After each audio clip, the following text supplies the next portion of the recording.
Tu aimes Dieu, tu es à la recherche du salut, quelle que soit ton appartenance religieuse, l'application Prophète Kakou Philippe officiel est pour toi. Le pays a besoin de vous, le pays a besoin de nous, le pays a besoin d'être analysé et l'actualité doit subir l'autopsie avec les acteurs politiques majeurs de notre pays. Déjà annoncé dans les réseaux sociaux, c'est classico d'aujourd'hui.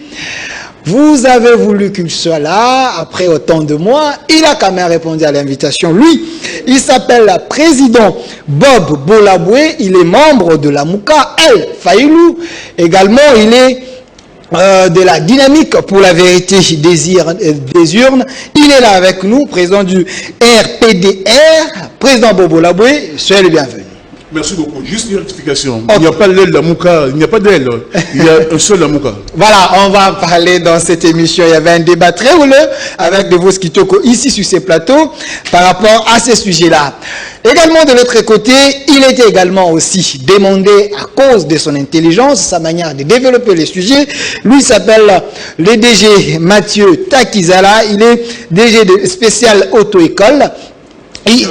Spécial autogarage, également de la diaspora, entrepreneur. Il est là avec nous, Monsieur Mathieu Takizala, soyez les bienvenus. Je vous remercie, cher Défunt. Vous savez, l'émission s'intitule comment? Au centre des enjeux congolaises. Le taux de chômage, 90% de la population active. Il y a un vrai problème. Il faut traiter ces problématiques. Voilà. À côté de vous, également, habitué de cette émission, lui, c'est M. Georges Milumbu. Il est directeur des établissements NL, docteur en économie de l'éducation, président de Ligue des serviteurs. Les Congo, c'est sa priorité et notre RDC est possible. M. Georges Milumbu, soyez le bienvenu.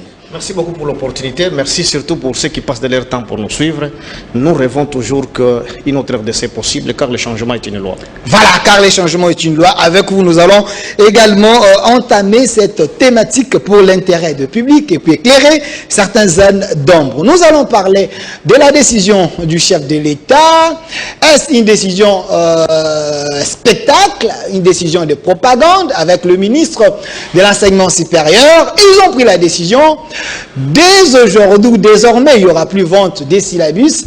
Est-ce qu'ils ont étudié les contours de cette décision, oui ou pas? Comment faire pour élever la qualité de l'enseignement en République démocratique du Congo?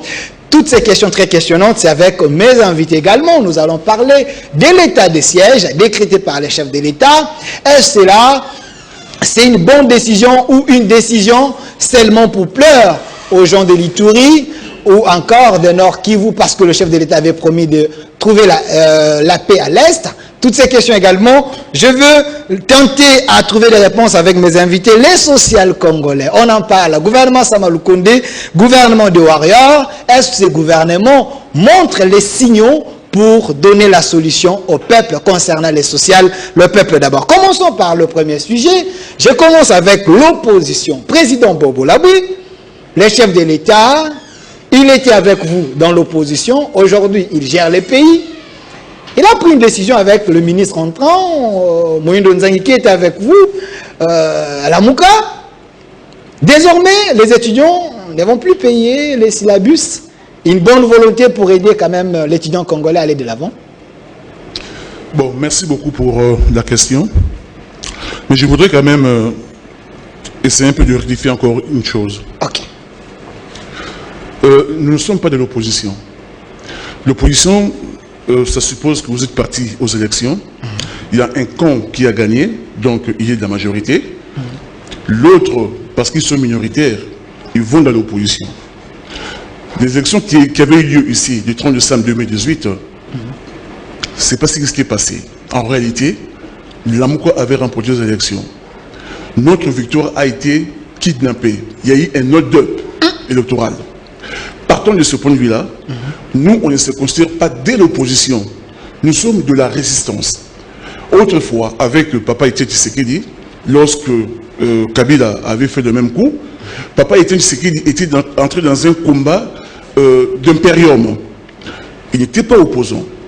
Aujourd'hui, il faut considérer une fois pour toutes que nous ne sommes pas de l'opposition, nous sommes de la résistance. Et cette résistance, nous la menons en dehors et à l'intérieur des institutions. Ça, c'est le premier point. Ok. Deuxième point. Vous savez, je donne cours d'économie à l'université William Booth. Ok. Je peux vous dire que personnellement, tous mes syllabus, je les donne gratuits. Je ne les fais pas vendre. Parce que j'estime qu'effectivement, les étudiants, ils étudient des conditions très difficiles. Les parents, avec la situation sociale, ont du mal à se retrouver. Vouloir encore vendre le syllabus, moi personnellement, je n'ai pas attendu Félix pour ne pas vendre le syllabus. Maintenant, le problème, c'est quoi? Est-ce que les étudiants, leur problème, c'est seulement le syllabus? Tout à l'heure, vous avez présenté notre ami comme étant... Docteur en économie de l'éducation. Mais vous verrez que les étudiants n'ont pas seulement le problème du syllabus. Il faut remonter en amont. Le vrai problème aujourd'hui, c'est les conditions dans lesquelles étudient les étudiants. Il n'y a pas que le syllabus. Vous savez, quand Mosé Laurent Desjeux-Kabé était arrivé ici, en peu de temps, il avait restitué les bourses. Les étudiants avaient retrouvé leurs bourses. Donc les étudiants, ils ont besoin d'étudier avec des bourses. Ils n'ont pas besoin de se retrouver dans une salle où il y a, je ne sais pas moi, des centaines d'étudiants, ils sont tellement confinés. Non. L'enseignement aujourd'hui est au rabais. La qualité de l'enseignement pose problème aujourd'hui. Et c'est par là qu'il faudrait commencer.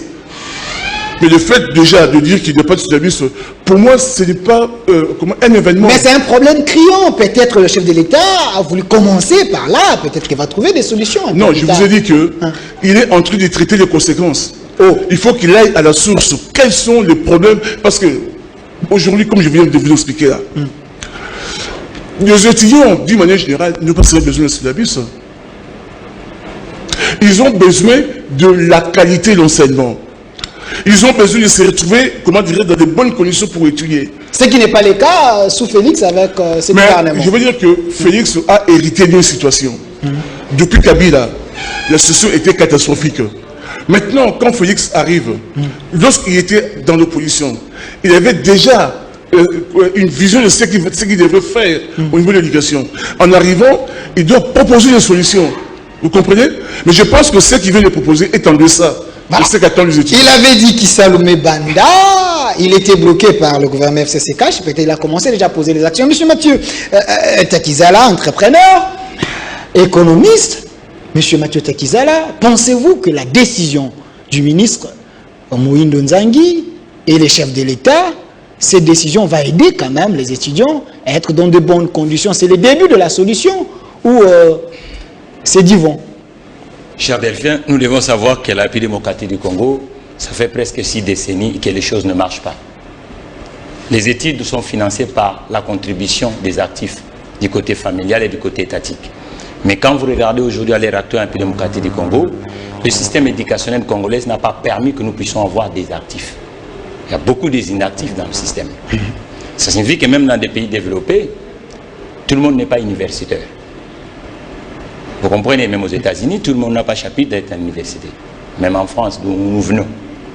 Ça signifie que ce n'est pas donné à tout le monde. Ça veut dire qu'il faut changer le paradigme qui est en République démocratique du Congo. Et nous, on a imité mal le système occidental. Ça signifie qu'on a enseigné aux gens que ça signifie que si vous êtes économiste, automatiquement, il faut travailler ou dans l'administration de l'État, ou il faut être du côté de l'administration élective qu'on appelle des élections, mais vous ne pouvez pas être le propriétaire d'un moulin à Kasumbalesa. Qu'est-ce que vous voulez dire? Et ça veut dire quoi? Ça veut dire que quand vous êtes en chômage de masse, la partie technique de l'État doit jouer un rôle pour faire de sorte que vous puissiez créer plus de gens qui sont actifs. Parce que ce sont des revenus familiales qui va permettre que le socle collectif que nous appelons l'État existe. Donc aujourd'hui, le système éducationnel congolais est à réformer de fond en comble. Parce que depuis qu'on a commencé, nous, dans notre génération, ici dans ce pays, vous savez, quand vous faisiez par exemple le métier de mécanicien, électricien, tout ça, c'était déconsidéré. La plupart des métiers, aujourd'hui en République démocratique du Congo, ce ne sont pas des métiers, sont classés du bord, du débrouillardisme. Vous comprenez? Or, dans tout le pays du monde, ces métiers, ce sont des emplois. C'est là où les gens bonifient.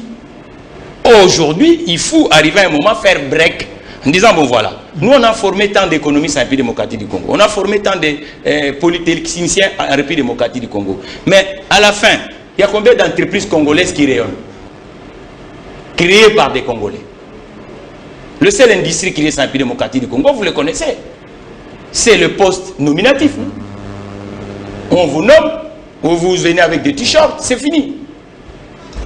Donc il faut que nous évoluions. C'est fait que la famille, qui est le premier état où on enseigne l'enfant comment faut être un bon citoyen, où on donne à l'enfant l'éducation financière. Vous savez que les Congolais vivent toujours au-dessus de leurs moyens. Vous gagnez 20 $, mais à la fin de la journée, vous finissez avec 30 $ dans le buvette du coin. L'épargne est quasi existante dans ce pays. Ça veut dire que le vrai problème du système éducationnel congolais, il faut réformer ça du fond en comble. Donc c'est un mauvais départ pour le chef de l'État, une première action ratée. Écoutez, je pense que tous les ans, les monarques qu'on appelle les chefs, ou le président de la République, cherchent à mettre quelque chose sur l'espace public pour subventionner le ménage. Peut-être dans la logique des palais de la nation, on crie que voilà, des gens, un syllabus à Kinshasa, c'est 15 $. 10, 15, des fois même 20 et 30 aussi. Alors, selon la logique du chef de l'État, pour affaiblir un peu ce coût-là, au niveau des étudiants, il fallait enlever ça. Mais le vrai problème va venir comment? Il faut maintenant travailler avec les techniciens de l'éducation qu'on appelle le professeur. Ok. Parce qu'il faut en aparté qu'on travaille avec eux.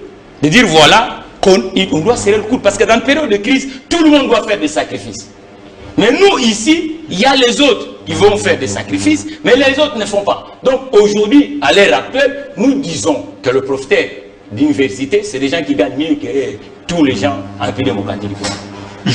Ah oui, je vous dis, parmi les gens qui ont un salaire et puis qui est même régulier, ce sont des professeurs d'université en République démocratique. Merci. Et de médecins.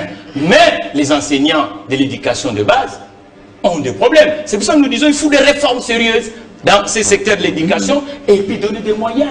C'est pour ça que moi je dis à chaque fois, créons 30 millions d'emplois, horizon 2030, qui va être le socle pour que le système éducationnel soit soutenu. Merci, monsieur Mathieu Takizala. Je rappelle que vous êtes DG de Spécial Auto Garage, également de la diaspora, économiste de surcroît.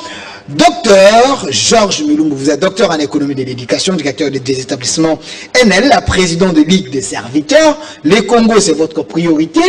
J'ai suivi cette Kikouni qui dit le chef de l'État, s'il avait trouvé 30 universités, il devait construire encore 30 pour donner la solution. Il a un peu tapé à côté par rapport à ces décisions. Vous, vous êtes dans ces secteurs-là. Pensez-vous que cette décision va quand même donner la solution aux étudiants ou c'est une mauvaise décision déjà au départ? Oui, merci beaucoup pour l'opportunité. Si les Congo ne se développent pas, c'est à cause de l'homme. L'homme, c'est-à-dire quoi? Nous avons des gens qui sont mal formés, comme mon co-débatteur a essayé de flairer. Nous sommes à l'ère de l'économie des connaissances. C'est celui qui connaît mieux la chose qui gagne mieux. Je peux faire, disons, une comparaison. Moi, mon père n'a jamais fait 1 hectare de champ. Mais moi, j'en fais 10 à 20 hectares ici à Kinshasa. Est-ce que je devais dire parce que l'héritage de mon papa est mauvais, il faut que moi je ne fasse pas les champs? Ça, c'est la loi des moindres efforts. C'est ça, mon problème, c'est que je ne peux pas flatter l'autorité. Lorsque on installe une borne d'Internet dans une université, est-ce qu'il faut rabaisser le chef de l'État jusqu'à ce niveau? Ouais, c'est la même situation. Lorsque Ngobila a lancé Sokin Bopeto, on a rabaissé le chef de l'État à lancer ça. Vous voyez comment est-ce que nous réduisons l'excellence du chef de l'État à un niveau terre à terre. Du fait que le chef de l'État est en contact avec les étudiants. Lancer une borne d'Internet. Est-ce que les étudiants ont un problème d'Internet? Tout celui qui a l'Android, il a la connexion dans son téléphone. Et cette connexion-là est utilisée pour Facebook et WhatsApp. Maintenant, lorsque on met une borne d'Internet, est-ce que nos universités ont des bibliothèques? Déjà, ça, c'est un gros problème. Est-ce que nos universités ont des ordinateurs pour que les étudiants accèdent, disons, à cet Internet-là et faire des recherches? Moi, je donne cours, disons, à l'université. Lorsque nous donnons cours, nous faisons la synthèse de plusieurs livres. Lorsque je donne les cours d'élaboration des projets, je compare la gestion des projets du monde anglophone, l'approche francophone et tous les débats autour. Donc, c'est plusieurs auteurs que je synthétise dans un syllabus. Tout celui qui a déjà fait des petites formations, même de 3 mois, disons à l'étranger, tu ne peux pas faire ça sans qu'on te donne un support de lecture. Et ce support-là s'achète, parce que nous sommes à l'ère de l'économie des connaissances. La connaissance, c'est le seul produit qui coûte très cher au monde. S'il y a des pays soi-disant développés, c'est à cause de la connaissance. Mais ici, nous prenons la connaissance, nous jetons dans la boue. C'est ce qui fait que nous avons un problème de capital humain. Trop de porteurs de diplômes qui ne maîtrisent rien. Cet Internet va servir à quoi aux étudiants lorsqu'il n'y a pas d'ordinateur disponible pour les étudiants?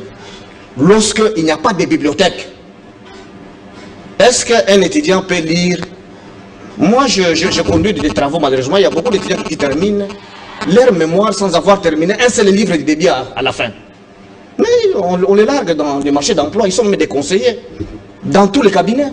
Vous voyez comment est-ce que nous sommes en train de jeter notre pays? C'est pourquoi je dis, dans 20 ans, 30 ans, le régime actuel va se retrouver très malheureux de voir ce pays dirigé par l'étranger. Comment ça? Parce que les compétences sont les autres qui apprennent mieux. Moi, j'ai étudié parmi 100 meilleures universités au monde. Lorsque vous vous inscrivez, les supports, soit ce qu'on appelle le syllabus ici, fait partie des frais que vous devez payer. C'est obligatoire. C'est ici où nous voulons faire le populisme. Parce que là, c'est dire, vous réduisez encore les goûts de l'effort aux étudiants, qui sont d'ailleurs déjà faibles. Allez lire les mémoires qui sont là. C'est les plagiats, les plagiats, les plagiats. Moi, ça me fait mal. Beaucoup d'étudiants, nous autres, qui avons une petite rigueur. Est-ce que le président Félix est content de voir que nous créons des faux intellectuels pour la génération d'avenir? Vous voyez, lorsque Kabila a dit qu'il a manqué 15 000 collaborateurs, ce n'est pas qu'il ne savait pas recruter. Même lui, lorsque ses projets ne marchent pas, c'est parce qu'il manque la qualité des Congolais, comme les Chinois aujourd'hui. Tout ce que nous portons est chinois, non? Est-ce que ce sont des robots qui fabriquent? C'est leur capital humain qui génère des recettes. Mais nous, lorsque l'année passée, nous avons déversé 140 000 diplômés. Ils sont où ces diplômés?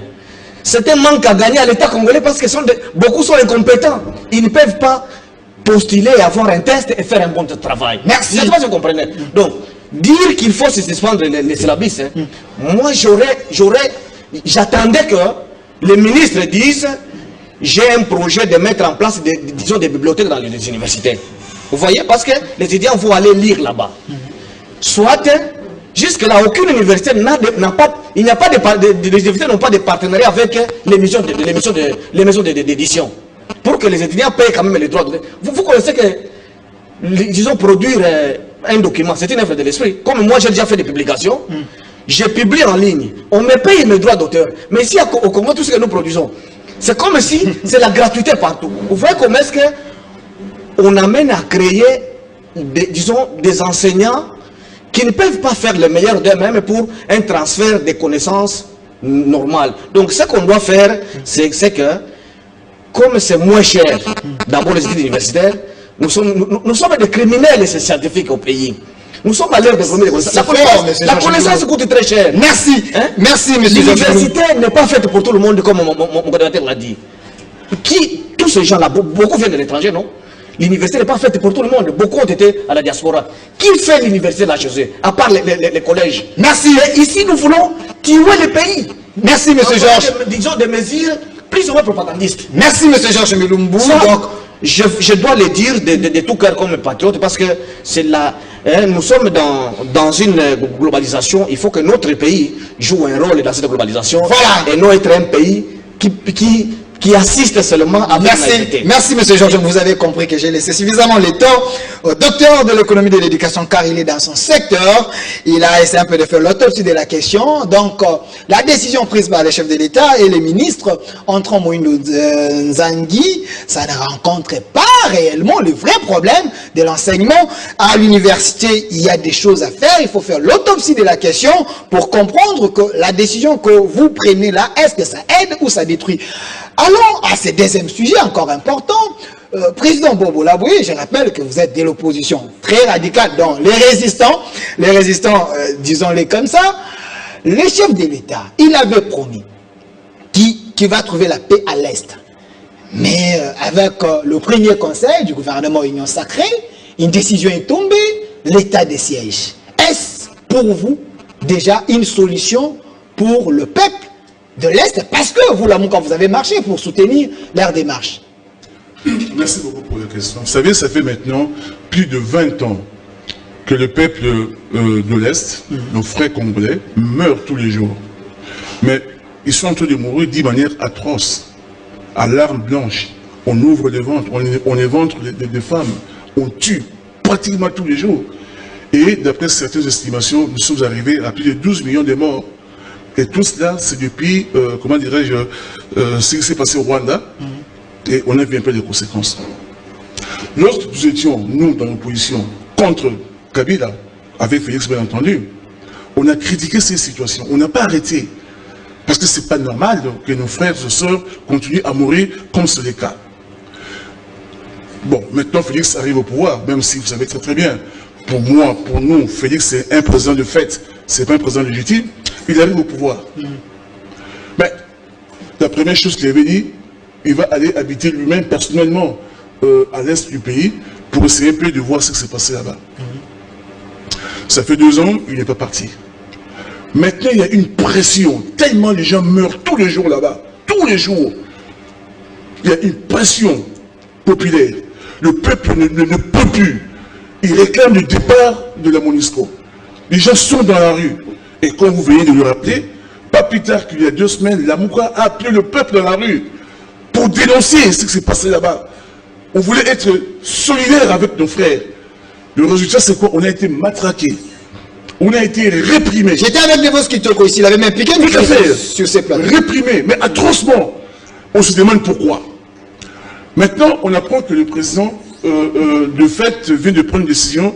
Il a décrété un état de siège. L'état de siège, c'est une décision, comment dirais-je, constitutionnelle. Article 85 de la Constitution, 85. Les militaires vont gérer l'administration, une manière d'avoir la même mise sur ce qui se passe dans la province. Ça veut dire quoi? Ça veut dire que le pays est en guerre. Ça veut dire que le pays est attaqué. Ça veut dire qu'il y a un danger immédiat en rapport avec notre souveraineté, avec l'intégrité de notre pays. Mais alors maintenant, il faudrait qu'on nous dise c'est qui les agresseurs. Il faut qu'on les identifie. Qui sont les agresseurs? Il faut qu'on les ait identifiés. Il faudrait maintenant qu'on appelle le peuple congolais à la mobilisation. Les djihadistes, les ADF, ils sont nombreux. Hein, mais ça on n'a rien dit. Je dis seulement qu'il faut qu'on ait identifié l'ennemi, l'agresseur. Il faudrait appeler le peuple congolais à la mobilisation. Comme c'est fait le cas avec Laurent Désiré Kabila. Il a dit, prenez des flèches, prenez tout ce que vous avez, défendez votre pays. Et c'est le peuple qui défend le pays. Non, je n'ai pas entendu ça. On nous dit qu'il y a un état de siège et tout cela. On nomme, comment dirais-je, un gouverneur militaire à l'est du pays. Mais en même temps, il faut qu'on nous dise, l'armée qui était là-bas, qui avait chassé les 1-23, ils sont où? On se pose des questions. Est-ce que ce n'est pas un moyen pour restreindre la liberté des gens là-bas à l'est du pays, pour permettre à une autre population de venir occuper l'espace? On se pose des questions. Ça, c'est l'inquiétude de Lamouka. Tout à fait. Ok. On se pose des questions. Parce qu'on ne comprend pas. L'état de siège, ok, d'accord, c'est bien l'état de siège. Mais contre quel ennemi? Vous savez contre qui on se bat avec l'état de siège? C'est qui l'adversaire? C'est qui l'agresseur? Le Rwanda? L'Ouganda? C'est qui? Dans selon vous, c'est un état de siège, un spectacle? Mais je dis que lorsqu'on dit qu'il y a un état de siège, il faut que l'ennemi soit identifié. Moi, je ne connais pas contre qui on se bat. Ok. Monsieur Mathieu Takizala, vous êtes entrepreneur de la diaspora et aussi vous voulez le bien de ces pays. Est-ce que cet état de siège décrété par le chef de l'État énerve la Constitution si ça n'énerve pas la Constitution, du fait de prendre le militaire, les mettre là-bas, c'est pour la toute première fois depuis que la République démocratique du Congo est Congo, est-ce que ça dérange le fonctionnement d'abord de la province? Delphin, quelque chose qui vous prend des décennies, 20 ans. Moi je vous dis 30 millions d'emplois pour 9 ans. Ça signifie que tous les 3 ans, 10 millions d'emplois. 20 ans. Vous prenez ça comme un petit truc? Non.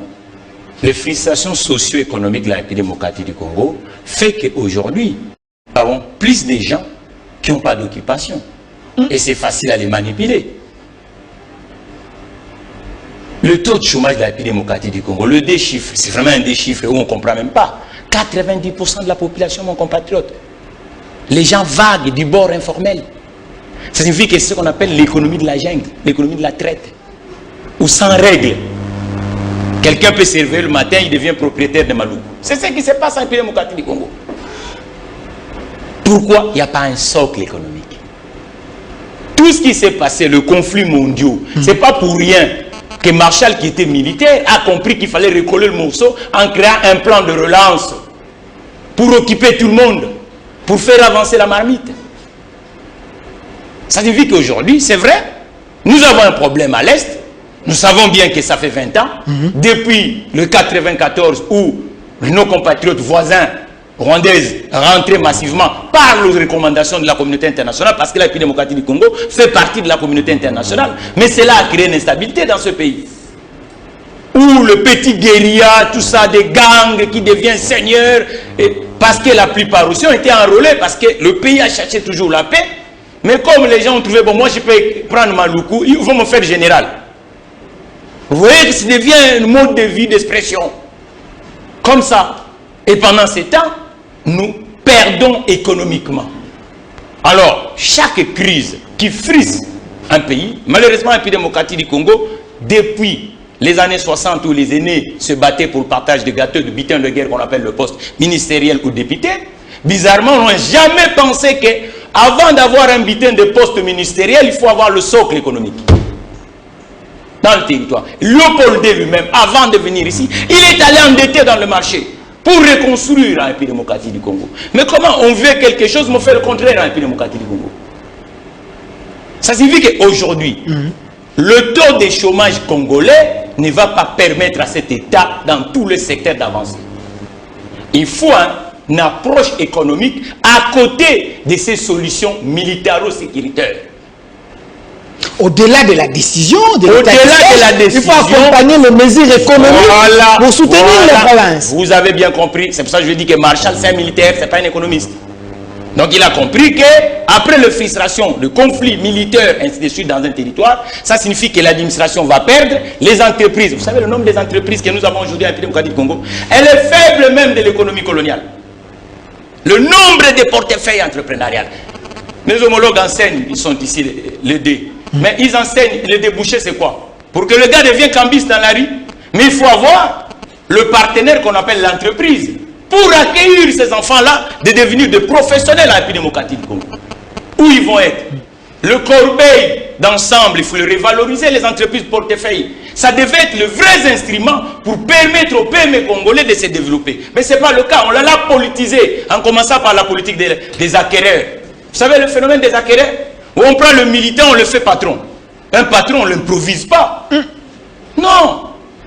Non, papa. Donc la question n'a pas été suffisamment étudiée dans le Conseil des ministres. Vous sentez plutôt le couac. Moi, je recommande au président Tshisekedi qu'aujourd'hui, à l'heure actuelle, le vrai problème est le social et économique dans le territoire congolais. Ça signifie que la première chose aujourd'hui, oui, il y a l'union sacrée. Nous acceptons parce qu'il faut construire la République démocratique du Congo. Maintenant, il faut l'union sacrée des intelligences économiques. Ça signifie que pas l'intelligence économique en montrant le background de diplômes scientifiques, mais les gens qui ont créé des boîtes, qui ont un modèle économique, nous devons être avec le PCR économique, mon compagnon. Merci. Donc sinon, ça ne passera pas. Voilà.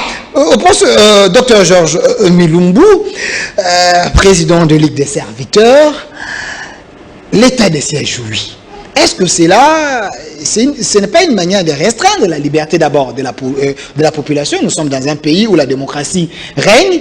Est-ce la question a été suffisamment étudiée pour ne pas créer de frustration à ceux-là qui habitent dans la province?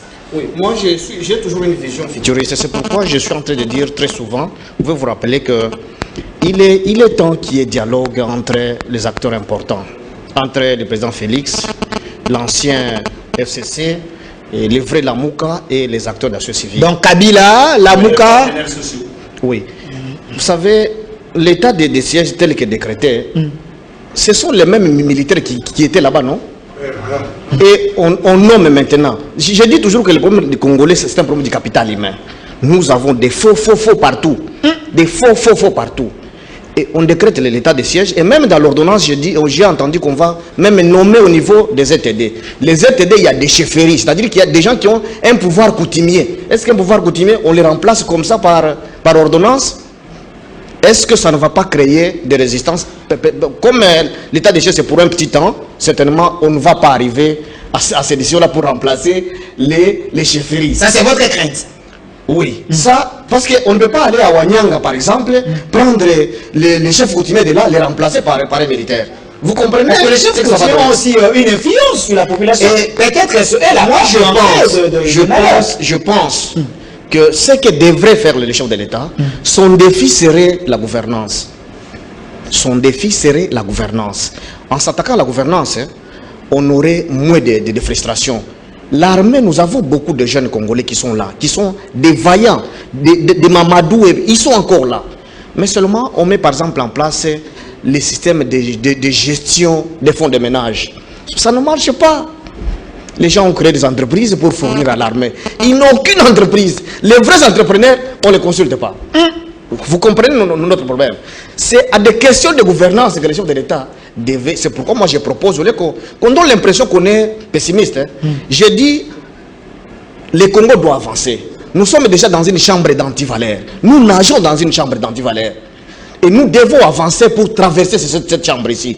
Et pour ça, je propose qu'il donne des orientations au Premier ministre, qu'il signe les contrats de performance avec ces ministres, et ces ministres signent avec les services. Il y a beaucoup d'argent qui traîne ici, et cet argent-là va servir à payer très bien l'armée, qui va se battre jusqu'à chasser tout le monde qui fait n'importe quoi.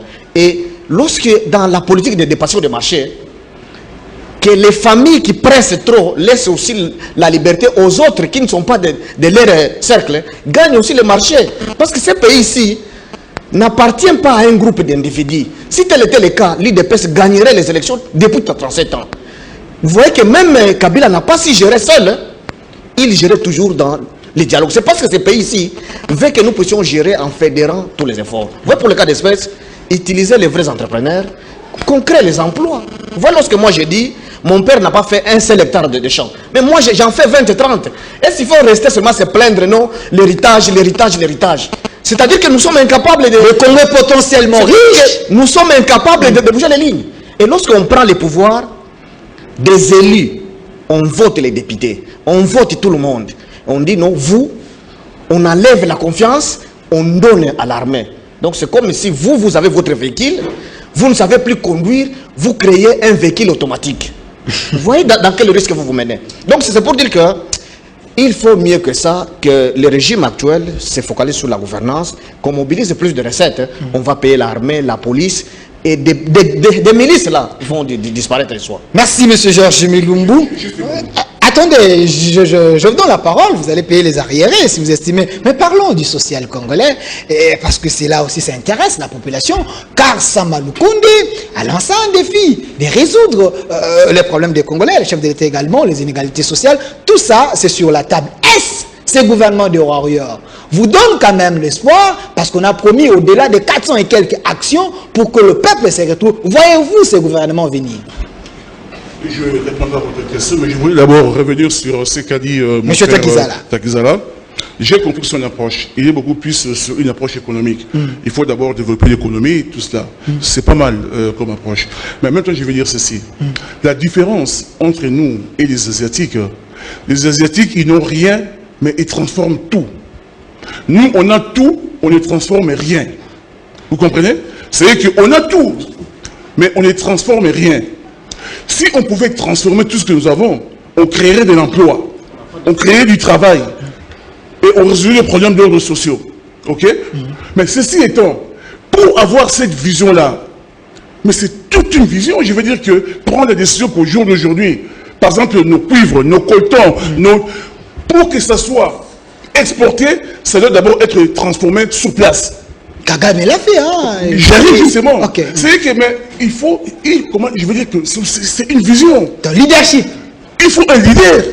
Parce qu'en fait, un leader, c'est pas seulement la personne la plus intelligente, c'est un homme qui est capable de fédérer, comment dirais-je, des compétences des gens qui sont tout autour de lui. Ok. Donc, le problème économique aujourd'hui au Congo, c'est le fait qu'on n'arrive pas à transformer par le travail tout ce que nous avons comme ressources potentielles. Lorsqu'on arrivera au point de les transformer, on créera des emplois. Quand avec quelle classe politique? Justement. Il faut réformer les gens, il faut changer les gens alors. Non, je veux dire que lorsqu'on met ça comme priorité, je dis, le reste, ça va suivre. Mais quand on a affaire avec un régime qui navigue à vue, qui ne voit pas, il n'a pas une vision de loin, je veux dire qu'on va continuer à tourner en rond et le social ne pourra pas avancer d'un iota. Dans le régime Tshisekedi, selon vous, c'est un régime aveuglé. Je reviens sur ce problème-là. Maintenant, je reviens encore sur autre chose. Mon frère, il a beaucoup parlé de l'économie. Lorsque vous avez posé la question sur le plan, comment dirais-je, de l'état de siège. Mais moi, personnellement, je dis ceci. Un président de la République, un gouvernement, un régime, lorsque vous êtes là, la première de votre mission, c'est quoi?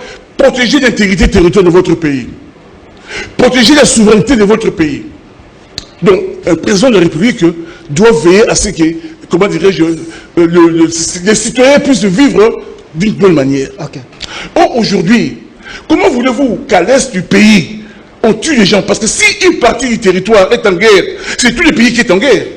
C'est pas seulement l'est du pays. Quand on tue à l'est, ça veut dire que nous sommes tués, nous, qui sommes à l'ouest ou au centre. Donc moi, je pense qu'aujourd'hui, l'économie, c'est très très bien, mais on devrait résoudre ce problème de tuerie là-bas à l'est. Comment résoudre ces problèmes? J'arrive. Alors, il fallait à la proposition de Mozitu qui disait qu'il faut faire la guerre au Rwanda. Tout à fait. Tout à fait. Moi, je suis d'accord avec Mozitu. Je revenais là pour dire ceci. Au jour d'aujourd'hui, l'ONU a bien identifié qu'il y a des forces rwandaises au Congo. L'ONU qui l'a dit. Et Kagame a dit, moi je ne peux pas aller au Congo si je n'ai pas l'autorisation du gouvernement congolais. Est-ce que vous avez entendu un mot du côté régime congolais? Silence radio. Mais ils sont devenus quoi? Ces forces militaires qui sont à l'intérieur de notre pays. Ils font quoi? Maintenant, on va nous prendre de Kenya, l'armée kenyane. Alors, notre propre armée, elle est où? Elle est infiltrée selon les autres. Si notre armée est infiltrée, jusqu'à la moindre épinière, vous êtes président, vous faites quoi? Vous commencez par arranger votre armée. Est-ce que le temps est favorable? Laisse-moi vous expliquer. L'armée, c'est comme la colonne vertébrale. Lorsque vous avez mal au niveau du colonne, vous ne pouvez pas rester debout. Vous serez toujours dans une position inclinée. Quand un pays n'a pas une armée, n'importe quel aventurier peut venir vous narguer. C'est ce que nous sommes en train de vivre. Donc notre armée n'est pas seulement à réformer, même à recréer. Parce que moi je dis que ces pays-là, le Kenya, mais qu'est-ce qu'ils peuvent faire contre notre pays? Mais parce qu'on a des gens au sommet de l'État qui n'arrivent pas à identifier les vrais problèmes, à trouver des solutions. Pourquoi veux-tu qu'un Tanzanien, qu'un Kenya vienne mourir ici pour nous? Pour quelle raison? Donc on devrait commencer par revoir notre armée. Mais ce gouvernement ne pourra jamais le faire. Vous savez pourquoi? Parce que ceux qui sont en train de les soutenir, c'est eux qui sont en train de foutre des bordels à l'est du pays. Ça c'est des révélations terribles. Alors, pour un dernier point. Est-ce que cette histoire, c'est pas pour essayer de s'attaquer au Maïmaï, à nos frères qui défendent valablement le pays? On dit état de siège, restituer la liberté. Sinon, on fait ce qu'on veut faire ici, personne ne va y avoir. On va commencer à massacrer nos frères Maïmaï. Parce que je vous dis que dans cette histoire-là, le Rwanda sera là-dedans. Leur armée est sur le terrain. Ils vont profiter de cet état de siège pour continuer à faire leur sale besogne. Non, on dit que non, on n'est pas d'accord. Maintenant, j'atterris pour votre... 30 secondes, vous avez pris suffisamment de temps. À ce gouvernement. Les sociales, gouvernement de Barrière. Mais les sociales, je veux dire qu'on a un gouvernement qui va fonctionner avec 3 ou 4 milliards de dollars de budget. Qu'est-ce que tu veux attendre de ça? Ça m'a promis 12 milliards. Vous ne croyez pas? Attendez, on vient de voter là, on est en train de fonctionner avec 3 milliards. D'abord, l'ancien Premier ministre avait dit que pour lui, il faut 5 milliards de budget. Félix dit que non, 5 milliards, c'est pas possible, il faut 11 milliards. Et au finish, on a atterri avec 3 ou 4 milliards. Ok? Bien. Maintenant, l'autre dit qu'il faut 12. Mais qui nous explique comment il va trouver ces 12 milliards-là? Sur le plan économique, franchement, moi je ne comprends pas. Merci. Quand vous posez trop de questions, trop questionnantes... Donc, pour dire seulement que sur le plan social, on dirait que je suis un prophète de malheur. Non. Quand tu vas prévoir, tu le sauras à travers, comment dirais-je, il y a des signaux. Ce gouvernement donne tous les signaux qui pourront rien faire. Merci. Monsieur Mathieu Tagizala, j'ai la chance sur ces plateaux à voir les entrepreneurs, les gens qui s'y connaissent dans la matière. Est-ce possible que Sama Lukonde puisse générer les recettes, arriver même à 12 milliards, parce qu'il y a l'inquiétude de l'opposition, ils ne voient pas l'issue. De la résistance. De la résistance, monsieur Bobo. La dernière fois, je vous ai dit dans ce plateau que le problème en est que sans les réformes sérieuses, ça sera extrêmement difficile. Parce que, je vous dis par exemple, le premier outil pour la production épidémocratique du Congo, ce sont des entreprises de portefeuille. Et c'est eux qui vont permettre aux PME, les ETI, de faire de la valeur. Et je vous dis qu'à l'ère actuelle épidémocratique du Congo, nous les entrepreneurs ne sommes pas financés. Parce que lorsque les entrepreneurs ne sont pas financés, c'est extrêmement difficile que vous créez de la valeur. Parce que la valeur se crée autour de l'entreprise. Mon compatriote parle il faut faire la guerre. La guerre, il faut le financement. Parce que la guerre, il faut des moyens, mais le moyen, c'est la contribution des uns et des autres. Et vous n'êtes pas censé à savoir que Yuma vient de préciser que... Nos minerais ne profitent pas aux Congolais. Voilà, Yuma vient de préciser qu'il ne faut même pas compter à la Jicamine parce que vous avez 15% d'actifs là-dedans, donc la majorité. Or qu'auparavant, regardez la photographie de l'économie congolaise lorsque Jicamine avait 70% ou 80% à l'auteur de la PIB annuelle de la République démocratique du Congo. C'est pour ça que nous disons quoi? Ça signifie que malgré tout nous sommes pauvres, mais ce pays consomme. Mais bizarrement, la consommation congolaise est du bord informel. Ça signifie qu'il y a encore des réformes à faire qui peut augmenter ce que nous cherchons. Parce que, qu'il soit Bob qui est en face, qu'il soit mon compatriote Georges qui est en face, l'État, il y a 4 fourchettes en fait. La première, elle est la colonne principale qui est l'État. La deuxième, c'est la colonne d'activité économique dans le territoire. La troisième, c'est les actifs, qu'ils soient les actifs professionnels et les actifs particuliers.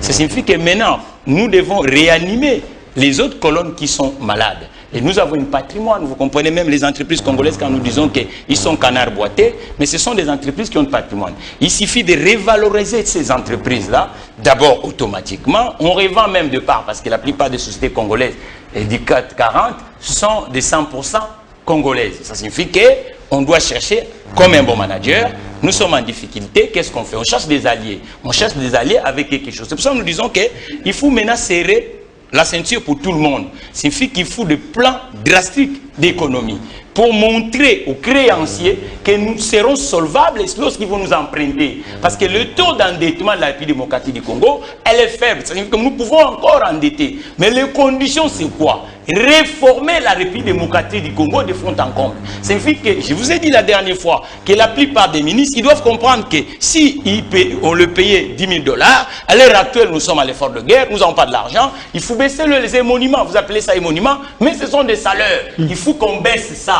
Ça signifie que même les déplacements des uns et des autres, il faut qu'on réduise. Parce qu'on doit prendre de l'argent. Là, on mettait, parce que les 70%, presque 40 ans, et puis démocratique du Congo, que nous produisons comme ressources, on le passe uniquement en fonctionnement. L'investissement, le pourcentage est faible. Maintenant, cherchons des sources que l'investissement, le pourcentage puisse être augmenté pour que nous puissions créer de la valeur. Je vous dis que dans le secteur bancaire, vous gardez tout entre vous-mêmes. Le pourcentage des gens qui ont un compte en banque, elle est faible. Or, que si on fait des réformes, par exemple, dans l'industrie bancaire, où on dit que tous les mamans, en République démocratique du Congo qui vendent, ou les taxis-motos, ainsi de suite, hébergent l'argent dans des institutions bancaires, nous gagnons des points. Parce que c'est là où l'argent va être réinjecté dans l'économie productive. Donc, il y a encore d'autres brèches, mais c'est pour ça que nous disons au gouvernement actuel de dire que regardez uniquement avec le matraquage fiscal de 25%, ce sera extrêmement difficile. Il faut maintenant assainir les finances publiques de la République démocratique du Congo pour que l'endettement de la République démocratique du Congo puisse permettre à réinjecter dans le secteur productif. Et c'est de là où vous verrez que le gouvernement peut avoir des alliés. Merci. Parce qu'il faut avoir des actifs dans le territoire. Merci. Pour produire. Merci, monsieur le directeur Georges Mulumbu, directeur des établissements NL, docteur en économie de l'éducation, président de Ligue des serviteurs. Est-ce que le Congo a besoin d'aller emprunter l'argent, ou soit avec Sama, ce gouvernement de Warrior, il y a d'autres moyens de produire l'argent pour que nous puissions arriver à la taille ou à la dimension de notre pays? Oui. Moi, je ne suis pas économiste pur comme il le dit. Moi, je suis économiste de l'éducation. Comment est-ce que la connaissance est en train de donc le capital humain peut développer les pays. Pour cette question-là, je me dis, moi je parle de mon expérience personnelle. J'ai dit ici que mon père n'a jamais fait un hectare de champ. Mais moi j'en ai plus de 100. Je ne sais pas si vous comprenez. Est-ce que c'est parce que l'héritage de mon papa était bon ou bien mauvais? Vous voyez les Congolais, nous sommes fixés pour dire Kabila a détruit le pays, c'est-à-dire rien ne peut plus marcher.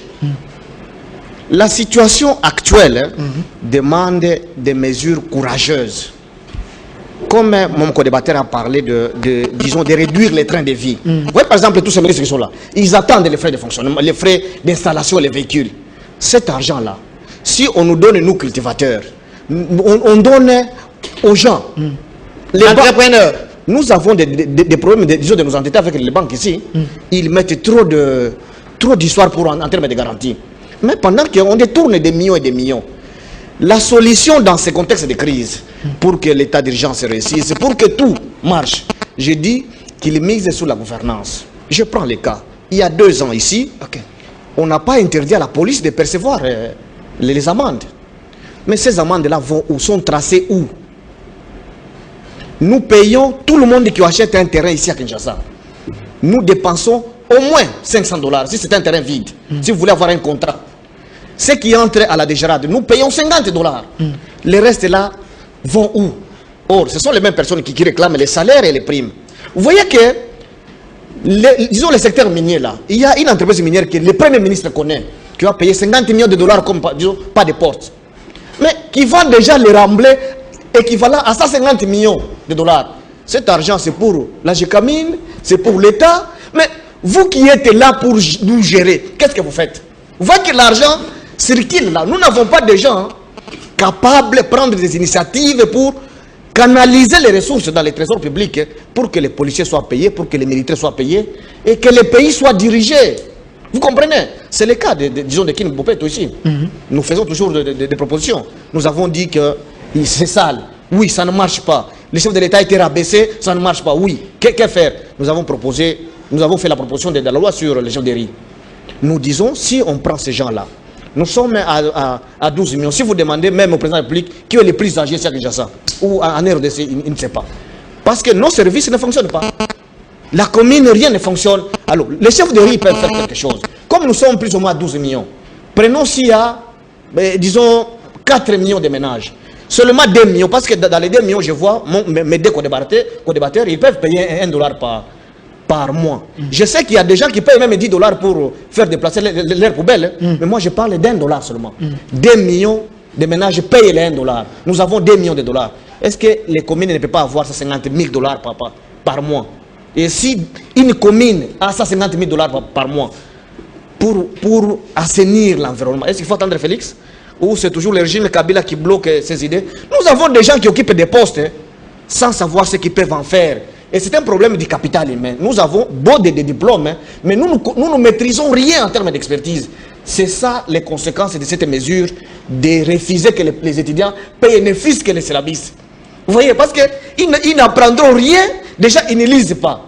Et si on leur interdit les syllabistes, ils passeront tout leur temps sur WhatsApp et Facebook. Et c'est cette génération d'intellectuels qu'on aura. Et qui vont diriger ce pays. Vous voyez là où nous allons. Donc il faut que l'homme puisse penser comment produire les recettes, comment créer. Ce gouvernement ici peur et sûr. Moi, ce n'est pas l'héritage qui me fait peur. Vous voyez, si je vous donne l'exemple de moi-même, l'héritage ne doit pas nous faire peur. Mais qui doit changer alors les choses? L'histoire de tous les pays, ils ont connu des situations très difficiles que les nôtres. Mais ces pays ont dépassé ça. Mais pourquoi nous, restons seulement nos Kabila, les Kabilistes? Finalement, qu'est-ce que vous faites? Rien. Voilà. Merci, M. Georges Milumbu. C'est pourquoi moi je suis toujours optimiste pour dire une autre RDC possible. Le changement est une loi, vous devez garder ça à l'esprit. Merci. IGF doit faire son travail. Parce que apparemment, en écoutant mes invités ici, l'argent circule dans les entreprises. Il y a de l'argent qui laisse pas les traces. Vous devez faire le travail pour récolter tout cet argent afin que le pays puisse bénéficier, que les sociales soient les sociales au niveau des Congolais. Mais M. Bobola, si vous voulez payer les arriérés, vous allez les payer. Mais il y a un autre dossier, la décision de Zoé Kabila. Est-ce que le Congo respecte réellement l'état des droits? Vous avez suivi, il y a ceux qui pensent que si vous n'entrez pas dans l'union sacrée, donc vous êtes du côté de l'acte du mal de Kabila. Est-ce que vous avez l'impression que la loi est respectée dans ces pays? Bon, moi je veux dire ceci. Tagaza doit certainement connaître M. Jean Lécanoué. C'est un Français, il disait autrefois, tout est politique.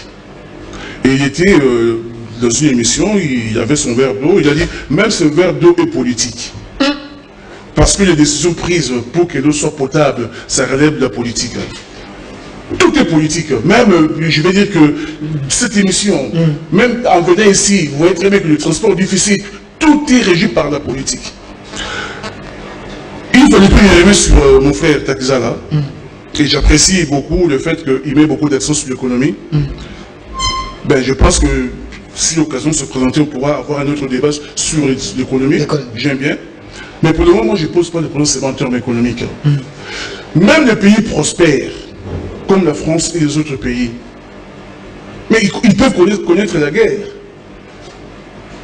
Hitler, il avait envahi l'Europe, mais ces pays étaient prospères.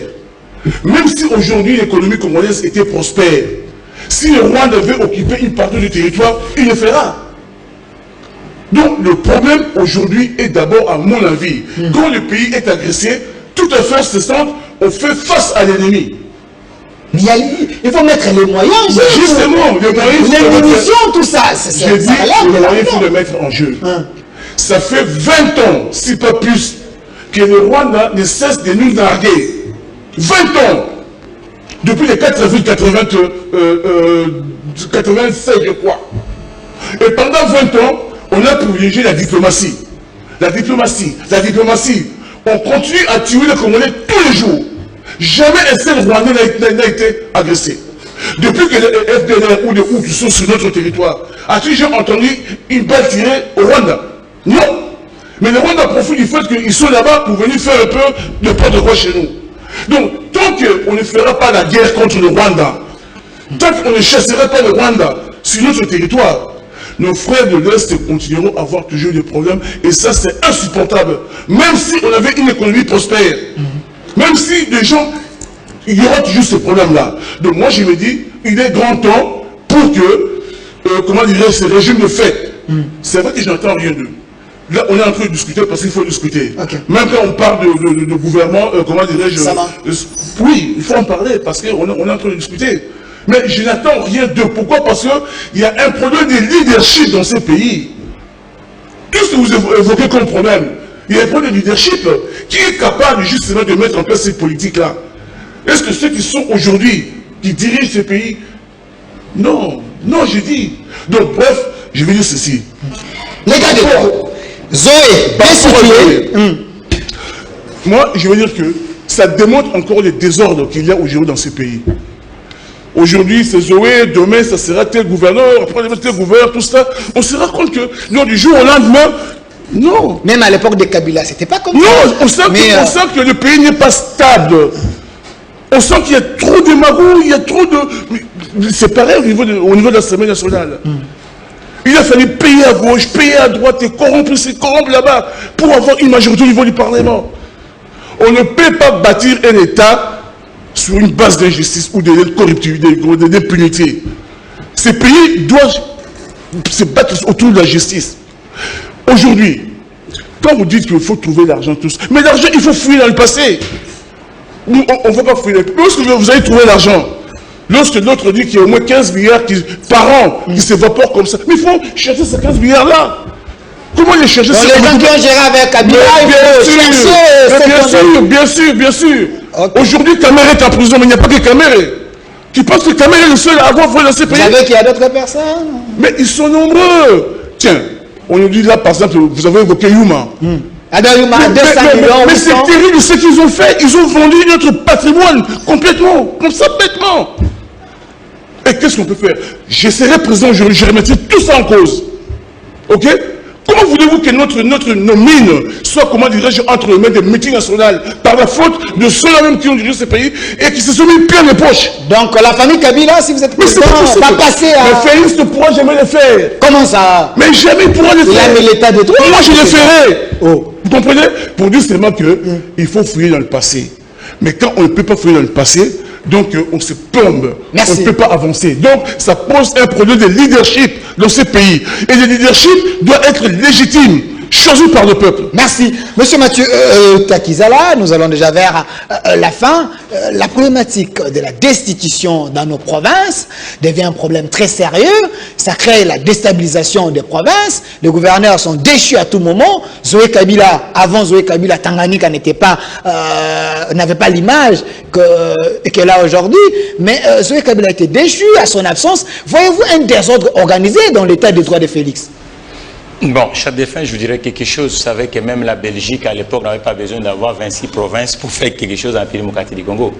Ça signifie comme on a laissé le secteur où les uns et les autres pouvaient travailler dans l'abandon, et on a laissé avec uniquement l'industrie. C'est pour ça que vous voyez qu'on a multiplié les emplois publics et les emplois électifs.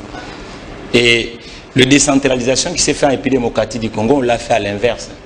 Ça signifie que vous allez voir Kinshasa, 20 millions d'habitants, parce que quand vous regardez la densité de la ville de Kinshasa, il n'y a que 30 gars qui vont nommer un gouverneur. Vous trouvez ça normal? Or, dans toutes les villes modernes, les municipalités, ce sont des équipes de listes. Ça signifie que ces listes-là sont représentées sectoriellement. Vous allez voir que le qui représente le transport, à défaut peut-être c'est un entrepreneur du bord du transport. Celui qui représente le logement, c'est le lobby de logement, ainsi de suite. Or, dans le pays démocratique du Congo, on a choisi quand même l'autoroute congolaise. On a créé qu'à chaque fois, et qu'est-ce qui se passe aujourd'hui? Donc, les élections de 2018 a fait que le président Tshisekedi n'était pas majoritaire, il était minoritaire.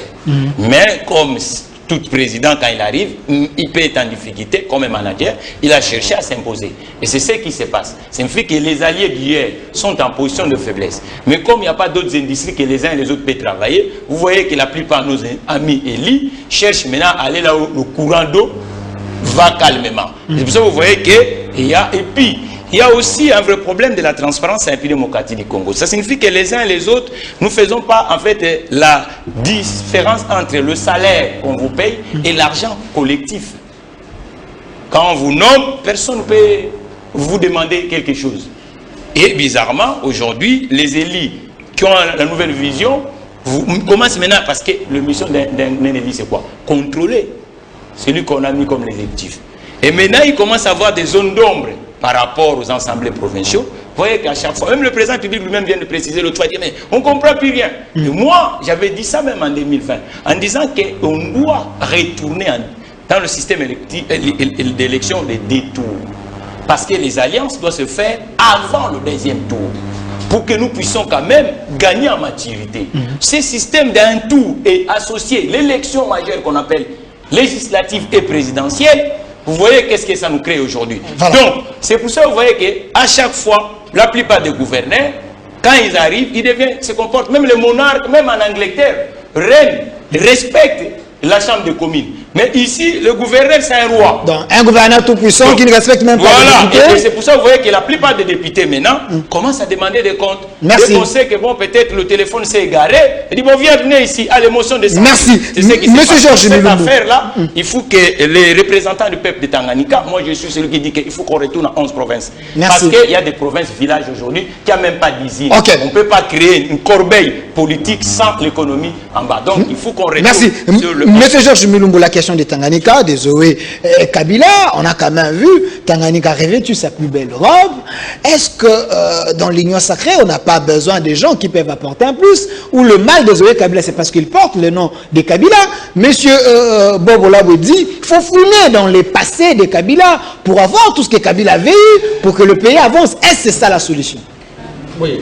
Moi, je pense que vous êtes les premiers à vous rappeler, je disais toujours que l'union sacrée, c'est une messe écuménique, comme les FCC, où on trouve des gens qui ne partagent pas la même vision de Dieu. Et il y a un leader qui les appelle pour dire j'ai une vision, suivez la vision. Qu'est-ce que vous voulez? Des députés corrompus. Je dis toujours que nous sommes en train de nager dans une chambre d'antivaleurs. Faisons vite que 2023 arrive, qu'on traverse cette chambre, hein, que les peuples s'approprient des élections, qu'on puisse avoir des élus qui ont une certaine légitimité sur l'ensemble du territoire. C'est ça la solution à ces problèmes. Ce que moi je crains, c'est les gens sont en train de cracher sur la vision du chef de l'État. L'autre chef de l'État parle de l'État des droits. L'État des droits, c'est quoi? Même son pouvoir repose sur les textes. Mais si les mêmes textes sur lesquels son pouvoir repose, les autres, leur pouvoir ne repose pas sur ces textes-là. C'est ça aussi les problèmes de la politique au Congo. Voyons voir Mais ce que moi je dis, nous sommes en train de dire, nous sommes dans un film hein, qui a commencé par un flou et qui va se terminer certainement par un flou. C'est seulement à l'intérieur où on voit hein, des corrompus, on change la majorité et finalement on a fini au niveau national, on s'attaque maintenant. Est-ce que ce n'est pas une méfiance aujourd'hui de Kabila, comme le président va dire, il faut fouiner ces gens-là. Ils n'étaient pas sérieux avec la gestion de la République, donc il faut prendre tout ce qu'ils avaient. Moi je suis de cette école qui prêche des audits pédagogiques. Si on fait des audits à tout le monde, on va arrêter tout le monde. Vous savez que même les dépassements budgétaires, c'est une forme de détournement. Vous savez ça? Bon, qui va être sauvé s'il faut fouiner et avant et après? Nous sommes dans une école et dans cette école-là, il faut des gens qui ont une vision, qui sont d'abord dignes eux-mêmes. Parce que quand on est digne, on ne peut pas accepter d'être corrompu ou d'être nommé par exemple. Vous comprenez? C'est une question d'éducation. C'est pourquoi nous devons, au lieu de rester nous plaindre sur l'héritage. Moi j'ai donné l'exemple, mon père n'a jamais fait 1 hectare de champ. Mais moi j'en ai plus de 20. Est-ce que j'ai attendu que mon père se ressuscite? Vous voyez, le problème c'est avoir des gens qui ont les initiatives, qui ont une vision. Et vous verrez que les plaintes vont disparaître. Merci. Ce n'est pas en faisant la chasse aux sorciers que c'est là la solution. Merci, M. Georges Mulumbu. Les gens ont un degré de conscience très faible. C'est la corruption. Dans nos banques émotionnelles en tant que Congolais, c'est la corruption, c'est le tribalisme, c'est le clientélisme. Et c'est pourquoi il n'y a pas un seul parti politique qui peut gérer seul. Ça, je répète toujours. Si on garde ça à l'esprit, on va être tolérant avec les autres. Merci, il nous reste 1 minute, mais pression, 20 secondes à chacun de vous, comme mot de la fin. Je commence par vous, les résistants, M. Bobo Laboué, on retient quoi? Les gens qui vous regardent, si un conseil à leur donner, parce que vous aimez quand même la population, qu'ils fassent quoi, plus rapidement pour que le pays se retrouve? Bon, moi je pense tout simplement qu'au jour d'aujourd'hui, vous savez, moi je suis la dynamique pour la vérité des urnes. Au niveau de la dynamique, nous pensons que tout ce que nous sommes en train de vivre aujourd'hui ne sont que les conséquences. Les conséquences du fait qu'un certain 30 décembre 2018, il y a eu un kidnapping électoral. Et nous sommes aujourd'hui en train de vivre les conséquences. Donc il est grand temps que le peuple puisse comprendre que si demain, en 2023, on retrouvait la même situation, parce qu'il y aura tentative de tricherie. Ils ont déjà commencé dès maintenant, au niveau de l'Assemblée, au niveau des lois, tout cela, ils sont en train de préparer la tricherie. En 2023, que le peuple se prépare, ça sera plus comme en 2018. Merci. Monsieur Takizala, votre mot de la fin, on retient quoi? Moi je pense que le période des tourmentes ou des transitions ou des d'ébullition sociologique de la société, ne sont pas le seul et l'unique pays. Je me rappelle dans mon enfance ici, quand on vous disait vous êtes éthiopien, on était obligé de se bagarrer. Mais l'Éthiopie a montré de quoi ils sont capables. Le pays est solvable aujourd'hui. Nous devons reconstruire la République démocratique du Congo d'une façon collective. Nous avons besoin de toutes les expertises, mais bizarrement, on a étouffé les autres secteurs en République démocratique du Congo. C'est pour ça que vous voyez que nous sommes insolvables. Mais le moment est venu, faisons bloc de sorte que nous puissions sortir de cette gouffre où c'est pas normal, c'est insupportable. Et regardez Kinshasa aujourd'hui. Merci. Docteur Georges Mulumbu, on retient quoi? Votre mot de la fin. Oui, que le Premier ministre signe le contrat d'achat de performance avec son gouvernement et son gouvernement le fasse. Réaliser ce budget-là, c'est possible pour qu'il paye l'armée et vraiment que le pays soit dirigé. Et avec ça, une autre RDC est possible, car le changement est une loi. Ne pas penser que le changement est une loi, vous vous trompez. Merci. Docteur en économie de l'éducation, directeur des établissements NL, président des ligues des serviteurs, M. Georges Mulumbu, merci d'avoir répondu. C'est moi qui vous remercie pour l'opportunité, merci pour ceux qui ont passé de leur temps pour nous suivre. Également de votre côté, à votre côté, M. Mathieu Takizala, il est DG de Spécial Autogarage. Le plaisir est partagé. Merci d'avoir répondu à notre invitation. Également de l'autre côté, les doyens, M. Bob Bolaboué, président du RPDR, vous êtes également de la MOCA, de la dynamique pour la vérité. Sans véritable leadership, il n'y aura pas de changement comme mon frère l'a dit. Il faut qu'il y ait vraiment un leadership fort dans